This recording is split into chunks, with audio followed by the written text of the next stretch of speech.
Bonjour à tous et bienvenue dans cette nouvelle vidéo. Aujourd'hui, on va faire quelque chose d'assez spécial puisqu'il y a quelque temps, j'ai eu envie de faire un Pégase. Alors, comme vous le voyez ici, je ne vous ai pas filmé la partie où je fais les ailes puisqu'en soi, c'était un petit peu un test, mais pour finir, j'ai laissé comme ça. Vous verrez plus tard pourquoi. Du coup, on se retrouve directement avec la peinture. Donc, j'ai mis plusieurs couches de peinture déjà de base et ensuite, je passe au pastel que je vais d'abord couper et appliquer ensuite en plusieurs couches sur le cheval. Alors, si vous voulez un tuto sur comment faire des customs et comment commencer, enfin bref, venez pas chercher ça chez moi. Désolée de dire ça comme ça, mais je ne me considère pas comme assez professionnelle, entre guillemets, pour pouvoir vous expliquer et vous dire comment faire. En fait, tout simplement, il y a des personnes sur Instagram ou même sur YouTube qui font ça beaucoup mieux, qui ont déjà fait des tutos. Donc je vous conseille d'aller voir chez ces personnes-là et pas chez moi, puisque moi, c'est un petit peu... J'apprends aussi encore et je ne suis pas encore parfaite dans ce domaine. Je suis plutôt dans les créations. Mais ici, je vous avoue que je trouve que j'ai assez bien réussi cette petite jument. Donc une fois que j'ai fait les pastels, on voit pas bien d'ailleurs les nuances à la caméra, mais il y a quand même pas mal de nuances. Donc une fois que les pastels sont faits, je passe à la crinière que je vais faire d'un brun un peu clair. En fait, j'ai envie de la faire un petit peu, je sais pas si vous voyez exactement ce que je vais dire, mais il y a des chevaux Henson qui ont un petit peu cette couleur-là, un petit peu comme s'ils étaient un peu comme un croisement entre Isabelle et Alzan. Je sais pas s'il y a exactement un nom pour ça, mais je trouvais que c'était sympa comme couleur et ça irait bien après pour ce que je vais faire avec ses ailes, puisqu'il fallait que le cheval ait une couleur qui corresponde à la couleur de ses ailes ensuite. Vous découvrirez plus tard pourquoi. Donc ici j'ai fait du coup ses pieds, sa crinière, je pense que j'ai fait effectivement ses yeux aussi. J'ai mis des petits points de couleur dedans, vous allez voir pourquoi plus tard aussi. Donc je pense ici pouvoir dire que la peinture est finie. Ah non, je mets d'abord encore de la peinture métallique sur ses fers puisque j'avais envie de lui faire des fers comme elle en avait quand même déjà sur le moule.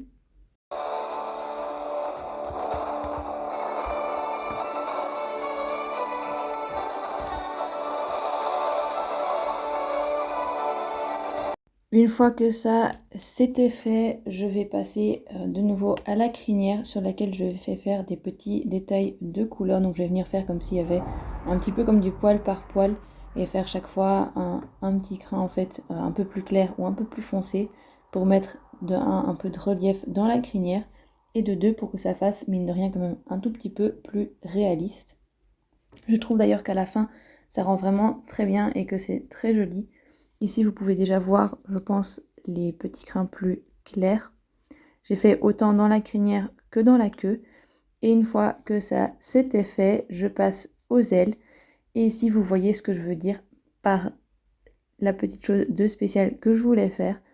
Il y a quelque temps, j'ai un peu rangé mon bureau et j'ai taillé tous les crayons de couleur que j'avais pour que ce soit tout propre, que je puisse directement les prendre et commencer à colorier si j'en avais envie. Ce qui fait que je me suis retrouvée avec un gros Tupperware plein de petits morceaux du coup de crayon. Et en voyant toutes ces couleurs comme ça ensemble, je me suis dit que ça pourrait être vraiment génial pour faire les ailes du coup de mon Pégase. Et vous verrez à la fin, je vous laisse ici avec les images, mais je trouve que ça rend vraiment super bien et qu'on dirait vraiment de vraies plumes entre guillemets. C'est pour ça aussi qu'il fallait que le cheval soit du coup Isabelle, Alzan clair, je sais pas trop comment cette couleur s'appelle, pour pouvoir du coup correspondre à la couleur du bois. Sur ce, je vous laisse profiter de la suite de ces images en accéléré.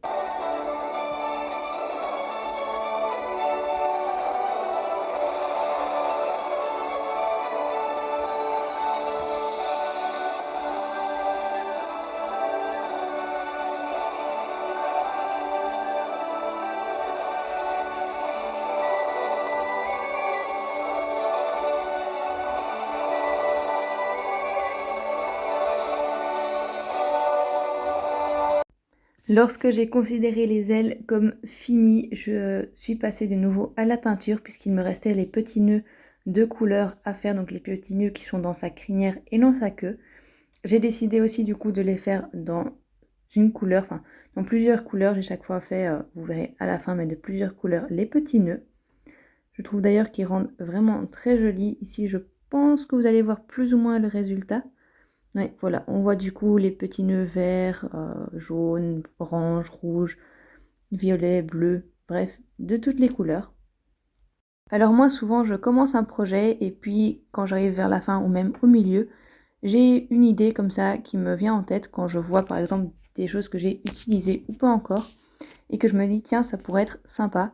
C'est ce que j'ai fait du coup ici avec tous les petits morceaux en fait des mines de crayons qui restaient du coup dans le fond de la boîte. Je me suis dit que ça pourrait être sympa sur ses jambes et sur son dos, donc c'est ce que j'ai fait. Comme vous aurez pu le voir au début, j'ai essayé d'utiliser mon spray à colle, sauf qu'il m'a lâché après une jambe. Donc j'ai dû passer à la colle classique, ce qui est pas plus mal. Et ici vous voyez d'ailleurs ce que j'ai fait sur ses jambes et ensuite je passe à son dos. Et c'était pas du tout prévu au départ, j'allais pas le faire comme ça. Et au final je trouve que ça rend vraiment super bien et que ça reste justement bien dans le thème. Ça fait un petit peu le cheval crayon en fait. Et voici enfin le résultat final. Dites-moi ce que vous en pensez en commentaire. Moi en tout cas je suis vraiment trop contente du résultat. Bien sûr il y a des petites choses qui peuvent être mieux etc. Mais pour l'instant je suis vraiment trop fière du résultat et j'adore ces ailes.